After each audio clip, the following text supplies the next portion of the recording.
Hello everyone, welcome to today's live video, a bit of a spontaneous one here. We haven't promoted it or anything this week, but we thought we'd jump on here and talk about becoming embodied. I'm joined like usual by Matt Kay. Matt, how are you today? Good, mate. How are you? Always good, mate, aren't you? I'm waiting Yeah. for the day where there's a different response.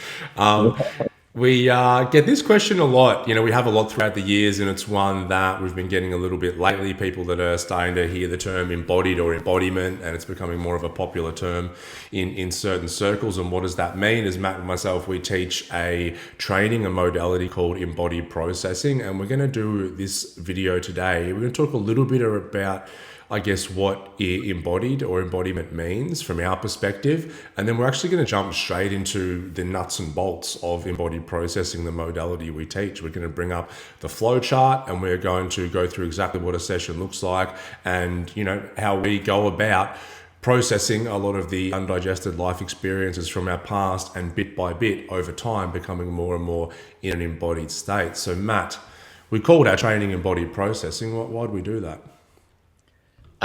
Basically, because it's inclusive of the body. So many therapeutic modalities are kind of dismissive of the body. And to be embodied means to really inhabit our body. To inhabit ourselves. Especially in the West, we've really kind of created a dissonance between the mind and the body. But really, they're one happening. They're interconnected. Essentially say one bleeds into the other, and they bleed into each other. And so, to become embodied really means to inhabit all of ourselves. And because of stress, trauma, difficult life experience, we usually only inhabit small parts of ourselves. Especially with higher degrees of trauma, we become the body itself becomes threatening because of the overwhelming feelings that can be stored there from past experience. And so becoming embodied is really the process of learning to step in to our humanity, very safely, in a way that where we don't perpetuate that overwhelm and that feeling that the body is threatening. So with EP, we talk a lot about building our capacity, so developing that kind of window of tolerance to get to the point where we have the capacity to fully feel. So a lot of people on this planet are walking around primarily as thinking beings. We talk a lot about where our experience of reality is essentially just our thoughts about reality. We walk around interpreting, cognizing, judging, labeling, and that becomes the veil through which we experience the world. And it's that veil isn't a problem. It's always kind of going to be there, but it's a problem when it draws in the whole focus of our attention and other aspects of ourselves, like what happens in our body, the felt sense of our body and our consciousness and all of that sort of stuff. We lose access to all of that and it falls outside of the scope of our attention. If I'm giving this talk to a group of people, it's ask how many of us live in our heads, put your hand up. It's almost everyone in the room will put their hand up. And so, to become embodied is to re-include the kind of felt aspects of our being, the feeling of what we are. Most of us walk around with this self-image, believing we're just this image. A lot of us walk around just intellectualizing who we are, intellectualizing who others are, but we really, we can't feel who others are and we can't feel who we are. That's a very somatic felt sense. And, so much of the surface symptoms, you can look at psychological issues as waves happening on an ocean. And it's well, in the ocean, there's deeper currents, there's deeper aspects that are out of consciousness, deeper movements in the water, universal currents that are giving rise to the appearance of these kind of waves. And, we can't kind of just focus on fixing waves without looking deeper. And so a lot of the stuff that drives the waves, a lot of the unconscious forces that drive our cognitive and psychological issues are happening within the nervous system and the body in the felt sense of our experience. And so becoming embodied is really learning to include these other aspects of ourselves, in a safe way, in a way that isn't going to re-traumatize, cause further fragmentation or damage, because that can happen also if things aren't done in the correct way. Yeah, and it's a journey back. We can't just be spending our most of our life up here in the mind with a narrative going on 24/7, because becoming into the body is a very uncomfortable and unsafe place to be. We can't just jump back in like that. It's not that easy. It's a journey of coming back under some guidance in a very, very safe way. And you're right in what you say, is that most people are living up here, and we wake up in the morning and we have that voice in their head that's trying to tell us what to do, what not to do, things of the past, things of the future, and that thing kind of runs our life. And the reason why we get to that disembodied state is because we go through experiences of life and we have certain energies arising in the body. And that's what all of it is. It's energies. And we label them as emotions. Oh, this one's anger and this one's sadness and this one's joy. But we have these energies come up, and some of these energies are really, really uncomfortable. And we don't have the intelligence, we don't have the resource or the guide or the person who knows about this to be able to co-regulate and hold space. And so we start to accumulate more and more of this energy that's very, very difficult to sit with because it is so uncomfortable. And over time, we just sort of gradually make the journey up into the head, because the mind says, all right, let me try and work all this out for you so you don't have to feel uncomfortable anymore. So the mind goes about life trying to manipulate and control people, places, and things in order for us not to feel any of that disturbing energy in the body. And that's why we go about trying to, whether it's avoiding conflict or maybe creating conflict. It's about avoiding people or isolating or always having to be around someone, or imagining the situation that I'm entering that day has to go a certain way, because if it doesn't, that stuff will start to come up in the body again. And so we end up, I guess, ruled by the mind, by this thinking mind. And so many people, everybody that I've worked with over the years, whether I've had to sort of ask them or they've said it off the bat, they say, I just struggle with overthinking. I struggle with what my mind says, and it doesn't shut the hell up all day. And that is because in here became an uncomfortable place to be. And so that journey back is really what we're talking about, and why we call the modality and the training that we teach embodied processing, because we want to help people come back in here safely so that we can start to experience the moment in front of us in its wholeness, as opposed to our interpretations of it, or stay in the moment for 3 seconds before the mind goes, well, what if this happens? And what if they say that? And remember that thing you said in grade 4? And what's happening in 3 weeks' time? And so we get taken away from the moment all the time. So what we'll do here, before we jump into the actual flow chart and showing that, one thing that we normally always put up in a lot of our talks is the orientation that we teach in embodied processing, because we are training a lot of practitioners who are adding this modality to their tool belt. They want to learn how to work with these traumatic imprints of clients that show up. And this orientation is so wonderful to have in a practitioner and client relationship, but it's also a wonderful orientation to have with ourselves when exploring our own experience. And those two things are, number one, all is welcome here. So all parts of you are welcome. We spend so much of our life, and I'd love your thoughts on this, Matt, rejecting parts of ourself. And people talk about, self-care and self-love and, I want to love myself and all that. But you can't if you abandon all the parts that you deem yuck, or the angry part, the vengeful part, the jealous part, all of that kind of thing. So when we can start to understand that all of us is welcome here, we can start to really explore ourselves to a better degree. And the other one here is just, I'm not here to fix you, you're not broken. And that is a great orientation to have with ourselves as well. As soon as I make myself a project that needs to be fixed, it further reinforces the idea that I'm broken, or inherently there's something wrong with me in some way. Any thoughts there, Matt? Yeah, just exactly. Just to emphasize everything you said, it's like, when we come into this work, like it's we're often driven by that sense of deficiency. It's like, I need to fix myself. There's something wrong with me. I have trauma, my childhood, whatever it is. Like, I'm too angry, I'm too overweight, I'm too fat, too skinny, too something like that. It's so much of what we think about ourselves is based on a narrative of deficiency, of lack. There's something wrong with me.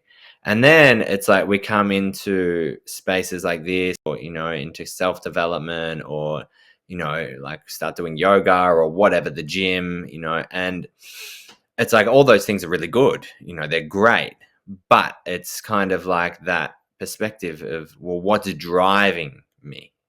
It's not about doing things that are healthy or good for you or whatever, or healing, all of that. It's looking at the mechanics of what's driving you. And so the issue arises when from that place of trying to fix ourselves, we actually reassert the sense of deficiency, because that belief, I need to be fixed, is coming from the sense of deficiency. And so then anything we do trying to fix ourselves kind of solidifies it, it reaffirms. And so this is where people get kind of stuck in self-development spirals and stuff like that, because it's all being driven by a sense of deficiency. It's like, I'll do this next training, I'll read this next book, this, that. It's like, people spend hundreds of thousands of dollars just going. And it's like, that's actually fine. But it's the hidden belief in the mind and the feeling of deficiency in the body. It's like, this next thing will fix me. This next thing will fix me. Just a little bit more somatic experiencing, just a little bit more internal family system. It becomes like a drug, just a little bit more, and then I'll finally feel whole, and it like, we never get there because it's a trick, and like, it's a trick we're kind of unconsciously playing on ourselves. And so that orientation, that very fundamental relationship we have to ourselves, needs to change. It's always the first thing I do when working with people. It's like, I'm not here to fix you. You're not broke. Just because you've been through some stuff, just because you had this kind of childhood, or just because you've behaved this way, doesn't mean you're broken. It doesn't mean your worth isn't intact. And so we have to start to shift that relationship to ourselves. And then it's like the healing journey becomes much more fulfilling, because it's not being driven by a compulsivity, a need to try to fix ourselves. And so that becomes more about exploration and openness, curiosity, meeting ourselves exactly as we are. And the paradox is, the less we try to force ourselves to change and transform, the more we can organically change and transform. It's like that tension and trying to fix myself, that grip, is a big preventer of change, a big preventer of transformation. It's only through accepting and embracing something that something can actually start to transform. If we allow ourselves to experience ourselves fully as we are, things can start to unravel and open by themselves. Yeah, and think about that really for these emotional states that we find ourselves in. So if I'm in sadness and I immediately get that knot and go, no, I shouldn't be feeling this, or I read this book and at the end of it, it said I shouldn't have any of these negative emotions anymore, and here I am in sadness. I'm a failure again. All of that knot, that grip, that non-acceptance of what is happening in your human experience right now, like Matt said, is it's like having the handbrake on this journey and trying to get somewhere. Yeah, exactly. So we're just going to bring up here, and this is a real sneak peek into the embodied processing training here. This is what we give all of our studying and training practitioners, and the way that they run a sheet, the sort of their little map for how to work through it. And so what we're going to do here is we might just go through some of the steps here, Matt, and just talk about the why, I guess, of each one here. And so what we do when someone comes in for this type of work, then they're having some sort of dysfunction show up in their life. And so they may come in and say, look, I'm having trouble with alcohol or drugs, or I'm feeling depressed, or I feel anxious in certain situations. I have low self-worth, low self-confidence. I keep running into these same patterns in relationship. I have a really poor opinion of myself. I feel like I'm inherently broken or effed up in some way, all of that kind of stuff. And Matt spoke early on in this video about some of the waves showing up on the surface, and we want to know what's happening in the current underneath. And that's what embodied processing is doing, is we're trying to find out, first of all, what are these currents that are happening underneath the surface? How can we create a sense of grounding, a foundation of safety in order to touch on some of these currents? And then how can we, from a safe place, then start to process and start to move through, after we understand what they are, what these currents are, where they come from, what needs weren't met from earlier years and all that kind of thing. So we'll go through here probably at the top here. Once someone works out in a session what they're going to be exploring in that session, and you've heard us use that term a little bit, but exploration is the key here, because exploration is a much less judgmental and agenda driven place to be than I must do this, I have to do that, because once again, that's that not showing up. And the first thing we do is build a resource of safety. And me and Matt have done different videos, like hour-long classes just on resourcing, because it's such an important topic. But Matt, do you want to give the, the high-level overview of what resourcing is and why it's important? Yeah, so resourcing would come under what we call stage 1 trauma work, which is essentially like preparing someone to process trauma. So, it's like, as the other trainer of EP, Noel Harburger, who's not here today, he talks about, metaphor of like driving off a cliff. He says you don't want to go driving until you've got brakes installed, because you'll drive off a cliff. And, it's kind of like before we invite in terror or rage or whatever it is, which can be really overwhelming for some people, if kind of you open up the trauma, it's like it can be, Peter Levine describes trauma as too much, too soon, and without my consent. It's like that sums up trauma, and it gives that feeling of being out of control. So a universal quality of trauma is feeling out of control, in a threatening situation. That's kind of what defines threat a lot of the time, feeling out of control. And so if in trauma therapy, trauma work, we are opening up the trauma and it's too much too soon, it can create that feeling of being out of control, which can then perpetuate that feeling of threat, and because a lot of people who are traumatized, their feelings have become threatening, the feelings themselves. And so developing a resource, developing safety, developing the ability to play, to do all these kind of stage 1 practices, developing inner resources, outer resources, support systems, inner support systems, the ability to return to safety, because if we've been stuck in a threat response for 20, 30, 40, 50 years, it's like people don't know what experiencing safety is like. So it's really important to develop that. So then we can start to, in a concentrated way, move between the threat, the activation, and the safety.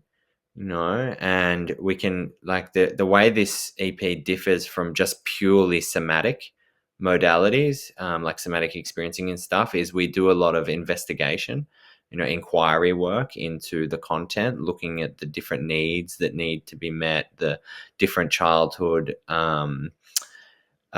experiences that relate different relationships we had in childhood, how the personality developed. We can look as we're going in, and the reason we can do this is because of resourcing, is look whilst keeping the frontal cortex, the conscious mind, online without getting overwhelmed, so we can invite in these parts of ourselves, to triggers or memories or whatever it is, traumatic fight or flight responses, etc. And because resourcing, because we've developed those foundational and tools, we can move in and out as needed, and as we move in and out as needed, it's like a lot of people just turn the tap on full bowl, flood the sink, have a catharsis, and say, Pressure washer. Pressure washer. So that's trauma healing. It's like pushing someone in the deep end of the pool, and just saying, like, swim, and they can come out feeling like, oh God, I had a big catharsis, huge release, but the difference between catharsis and integration, release and integration, for something to integrate, it has to happen in a way where with the person is within their capacity, within their window of tolerance, otherwise it's just perpetuating the overwhelm. And so the way we work is, it's like turning the tap off. We develop that capacity to return to regulation and safety, and then turning it back on, turning it back off, turning it back on a bit more. So you're slowly building your capacity to experience the pressure, over time. And that's how integration happens, because it's kind of like if you just flood the sink, release, that person's capacity to then go out in life and inhabit themselves hasn't grown. It hasn't developed. Like a baby doesn't grow into adult in one day. It's small incremental changes. That's how you end up with an integrated adult. And it's the same with these parts, like especially with developmental trauma issues. It's like you can't just release an experience from your childhood completely in one go and expect like that's it, like it doesn't work that way. And so resourcing is really developing that capacity to feel supported whilst we feel unsupported, if you know what I mean. Like, to feel in control whilst we metabolize things of having been out of control, to allow the feelings of being unloved to be held in love. It's kind of like bringing in what was lacking in the moment, and so then we can metabolize what still remains imprinted within us from those experiences. Which is quite literally a resource. We went through an experience that had a high level of emotion attached to it, and we weren't able to properly process that because we didn't have a resource present at the time. And so what we can do, all of this stuff is stored within our body, it's stored within our subconscious mind, and we can go back and we can start to be the resource for ourselves that was lacking at that moment. And that's the beauty of it, that, and like I said, it doesn't happen overnight, but we can slowly bring this resource into a lot of these experiences, these challenging circumstances that we went through, so they can start to integrate. And when they start to integrate, then we can experience different results and different feelings inside the body in life. And so what we're doing there, and why it's so important to build a resource, we have 3 options up there. We're up to, I think, 6 now in the training, because we're sort of adding as we go along. But we're using different methods, different techniques as a gateway so that the person can feel an absence of threat, and even just a neutrality. Some people in resourcing, some clients will feel, peace and joy and all these good feelings, but we just want to get to the point of no threat, because once we have a feeling of no threat, we've got anchor is the next little box there. We can anchor that in with either a hand on the heart, a hand on the arm, whatever we use, so that when a client maybe starts to get a bit overwhelmed or there's a bit too much happening within a session, we can come back to that resource and start to feel the absence of threat again. And then maybe the client stays there, or maybe they have enough capacity to go back into it. And some clients as well, we would just spend resourcing for multiple sessions before we even jump into inviting in any triggers or any past memories or experiences like that.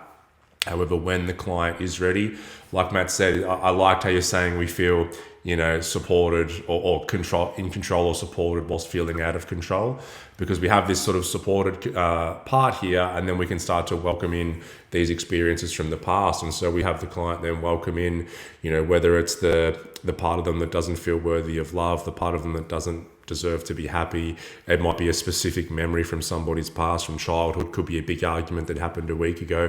Whatever it is, we welcome that into their experience from this grounded place. And then we start to discern exactly what's going on, because at the end of the day, when we're working on these things, we're presented with these thoughts and these images that are happening within the mind. And so helping us sort of pull apart and discern, that's really important. And then what we're doing, with what makes it a somatic type therapy, we're always checking in with the body. It's like, yes, I'm seeing this argument that I had with my partner a week ago, or this experience that happened with my dad when I was 6, but what's exactly happening in the body whilst those images and thoughts are happening in the mind? And, we discern what emotion the client's feeling. It may be a number of emotions that are happening all at once. And in that case, we discern which is the most appropriate emotion or sensation to work with in that moment. But we're very much having the client embody that experience of what's happening. That's why it's not, we call it's like bottom up processing, but it's also top down. It's a bit of an integration of both, because we want to know what the content of the mind's showing us, but we need to know, once again, what's happening in the current underneath there. Once we have the client really describe their experience of what's happening in their body and the mind with whatever they're working on or exploring in that session, we start to maybe trace back and do a little bit more investigation around, who does this actual feeling remind you of? Does this, what feels like maybe the first event when this happened? Because I might be having an argument with my partner 2 weeks ago, and once I get really into my body around what that feels like, and it may be this guilt and fear coming up, I can then start to associate that with, something that happened maybe with my mum when I was younger, or something that happened at school when I was being bullied, anything. What we do here, it's like a thread that's being pulled, and we try and trace the thread back, and we can find out, because oftentimes a lot of the emotional disturbances and things that we have happen in our life today, We call it an echo, an emotional echo. These threads, if you follow them back, they'll trace back to some really interesting places, because we have these traumatic imprints, which once they're kind of locked in place, they stay in place and show up in our life and our reactions until we start to work on and integrate them. Exactly. And then from there, we get some information around what the origins or what other events or people might be linked to this particular sensation and what's happening in the body. And then we go through working on that. And we have a whole bunch of different processing techniques there. We once again, we actually have a full hour-long video just talking about those 5 processing techniques. If you go onto our website, it's called 5 Techniques for Processing Emotions. So if you want more information on those, please jump onto that class. But what we're doing here from this resource state, and you'll hear other modalities and techniques and everything, and the ones that tend to be effective, they are from a safe and resource place, helping the client safely turn towards emotions and sensations and start to experience them within their window of tolerance, as opposed to A, going straight into overwhelm, or B, suppressing and avoiding the emotions. And that's normally what's happened and what we've done up until this point. Anything to add there, Matt? Yeah. Well, just what can happen is, people go into overwhelm and then freeze, and so it can, really cause a lot of further dissociation, and so, just like on the next little bit, so once we've kind of uncovered some of this stuff and developed one's capacity to really be in their body, that's the whole purpose of it, is to be able to remain in the body whilst we experience these things. It's like, rather than bounce up and it become a purely intellectual exercise, we want someone to be able to be sunken in to their whole being, to their whole experience. And so once we're able to do that, we can start to utilize some of the processing techniques. We've got pendulation habitation, which is kind of moving back and forth from the resource to the activation, or being able to cohabit both at the same time. Like I said, say we have kind of early trauma come up where we didn't feel supported or held by our parents, or loved. And so that created a wound somewhere in the belly or the chest. But then we can kind of learn to cohabit that feeling held, that feeling of being loved, through resource development, whilst we feel the wound at the same time. And so that helps with the kind of corrective experience, because it brings in that missing need, because the wound was more about what didn't happen rather than what did happen. So we can learn to cohabit things. Dimmer switch is kind of learning to turn up and down the activation. As I said, trauma universally has the quality of feeling out of control. Learning to turn it up and down, as we kind of see fit, what feels okay to us, helps to regain that sense of agency and control. Merging, and it's just to touch on that before merging, I think it's really important. It's like, because what happens when people come into this work, they feel like one of these big emotional reactions happen. It's like, oh, something's happening to me. So I'm completely out of my depth. Everything's out of my control. Look, this huge thing's happening to me, and I have no agency over it. And then things like this, as we learn this, we realize that, oh, hang on, I'm in a relationship to all this energy that's coming up in my body. And yes, sometimes it's overwhelming and it's hard to deal with, but in a lot of instances, we can start to learn through this work, hang on, there's things that I can do with this energy instead of just putting my hands up and going, I'm at the whim of it. Exactly. And so, it's regaining that sense of control, and so then we've got merging and distancing, which is like and it's got the same aspect to it, regaining a sense of agency of control, where we move out of, maybe to like a witness position, like zooming out, seeing the feelings and activations as something separate, and then stepping in, stepping out. So it's got the same quality of turning the tap off and back on. And as we do this, we can investigate belief, different breathing techniques to help someone stay within their window of tolerance. And so then we move on to the next thing, fight, flight, freeze, fawn processing. So we've got a whole bunch of videos in the process module in EP, where it's different ways to process the fight response, to process the flight response, and help people move through and melt through a freeze and fawn, etc., and different ways to work with all of those sort of things. So every time there's a kind of threat we move into fight, flight, freeze, or fawn, And so when that happens and the fight or flight response gets interrupted by the freeze, then it's that fight energy or that flight energy gets locked in the system. It's like if someone's running at me and I'm cornered and I can't run away, and they've got a knife or something and I can't fight them, my system will go into freeze. And so the freeze locks the energy into the kind of whole nervous system, into the muscles, and we experience this as tension, as grips, in the back, in the belly, in the chest, in the legs, hips, etc. Becomes like this musculoskeletal contraction, that locks it all in.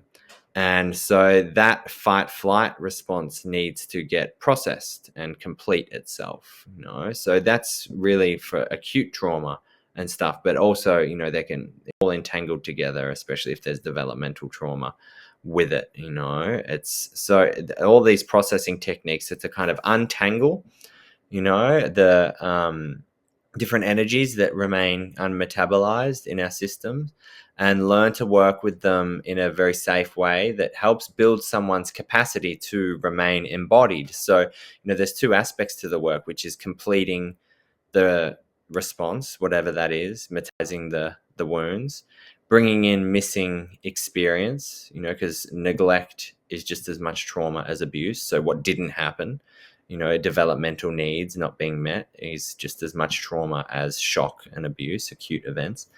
And then there's the aspect of developing capacity. So this is where it's like in everyday life, we've more developed the capacity to inhabit ourselves fully, as we were talking about at the start.